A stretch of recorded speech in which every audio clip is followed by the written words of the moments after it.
प्रिय प्रभु लोक मैंने आसतु वाक्य निकट जावा पूर्व पद प्रार्थना करवा। पवित्र पवित्र महापवित्र सन्याधिपति सदा प्रभु एत तुम एकमात्र पुत्र जीशु सकाशे तुम शरणागत आम होछु।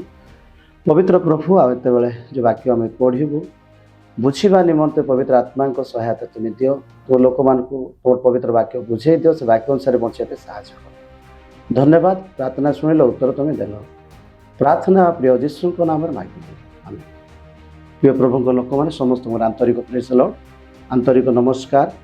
आसतु आज वाक्य अध्ययन निमंते वाक्य देखा जहाँ लेखा अच्छी लूक लिखित मंगल सुसमाचार तार 19 अध्याय किछिटा पद आम देखा। ये जगह प्रकार लेखा जाए पर से जिरीहरे प्रवेश करी ता मध्य दे जाउतिले देख जक्ष नामक जड़े लोक थिले। से जड़े प्रधान करग्राही और धनी लोक थिले।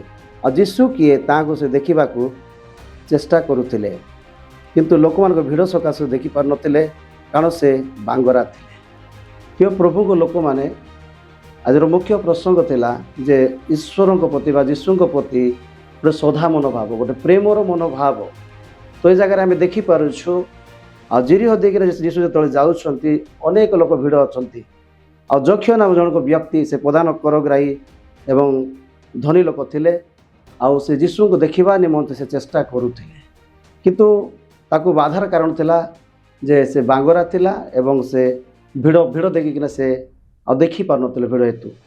तो से जो बाट दे जीवार थिला आ से बाट दे से जाउतबा समय देखले गोटे डिम्बरी गछ मध्य चढ़िले आउ कारण से बाट दे जीशुकर जीवार थिला।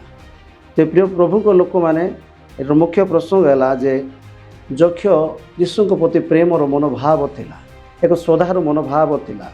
सेतिपाई आ जीशु जानिले एते लोक गहल भितर क्या कही ना जे मु तुम घर को जीवाक हम बोली केवल जक्ष को कहले जक्ष शीघ्र ओह्लई आस कारण अवश्य तुम घर मत रहीबाक हम बोली। प्रिय प्रभु को लोक मैंने प्रभु प्रति जो मैंने श्रद्धा मनोभाव रही प्रेमर मनोभाव रही से प्रभु देखु अच्छा। एत लोक भितर एत गहली भितर क्या से कही ना केवल जक्ष को सी कहले जे आस तुम घर मत रहीबाक हम बोली।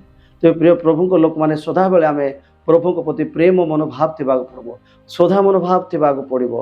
आम जिते व्यस्त थे जक्ष तो व्यस्त थे जीशु को देखापी से चेष्टा करता तार हृदय को प्रभु जानी तार मन को प्रभु जानी। आज आपण को मत प्रभु जानी आम हृदय कि प्रकार अच्छी आम मन कि प्रकार अच्छी प्रभु प्रति मनुष्य बाह्य रूपे देखे सदा प्रभु अंतकरण देखुं।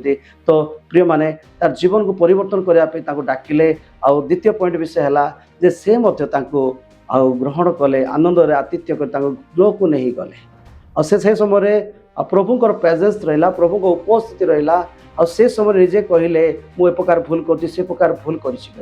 तो प्रिय प्रभु को लोक मैंने मुख्य विषय है जे प्रभु प्रति आम श्रद्धा मनोभाव थी पड़ो प्रभु प्रति आम प्रेम मनोभाव थी पड़ो आउ श्रद्धा बेले आम भितर डाकवाई ग्रहण करने आतिथ्य करने आम श्रद्धा बेले प्रस्तुत थी आवश्यकता रही है। प्रिय माने आउ ये देखिपुँ जक्ष ता भीतर प्रेमर मनोभाव थिला श्रद्धार मनोभाव थिला तेणुक आउ जीशु अपेक्षा डिम्बरी गछ मध्य जीशु तार मन कथा जानिले हृदय कथा जाणिकिना कहले तुम गृह रहीबाक हम। एते लोक थिले एते धार्मिक लोक मैंने थिले किंतु जक्ष को से डाकुछंती कारण प्रभु हृदय को देखुछंती। आप हृदय को देखे आप हृदय मनोभाव को हृदय को मनोभाव को जो देखिए आप जीवन एक परिवर्तन आनीदेवे एक परिवर्तित जीवन आप बीतई पारे। से दिन से परित्राण पाई से दिन से उद्धार पाई जीशु को से ग्रहण कला और जीशु निजे कहले ये मोर जड़े अब्राहम को संतान कारण ए घरे परित्राण उपस्थित कली। प्रिय प्रभु को लोक मैंने जो मुख्य प्रसंग थिला जे प्रभु प्रति आम खोला मन थी पड़ो खोला हृदय थी पड़ो एवं श्रद्धा मन थी पड़ो प्रेमर मनोभाव थी पड़ो। आम जो चर्च को जाऊँ मीटिंग को जाऊँ व्यक्तिगत भाव प्रभु सहित आमर खुला मन थी दरकार रही खुला हृदय थी दरकार रही आउ प्रभु आपन को देखुं तो अनुसार प्रभु आशीर्वाद अल्प वाक्य प्रभु आशीर्वाद करते आमेन।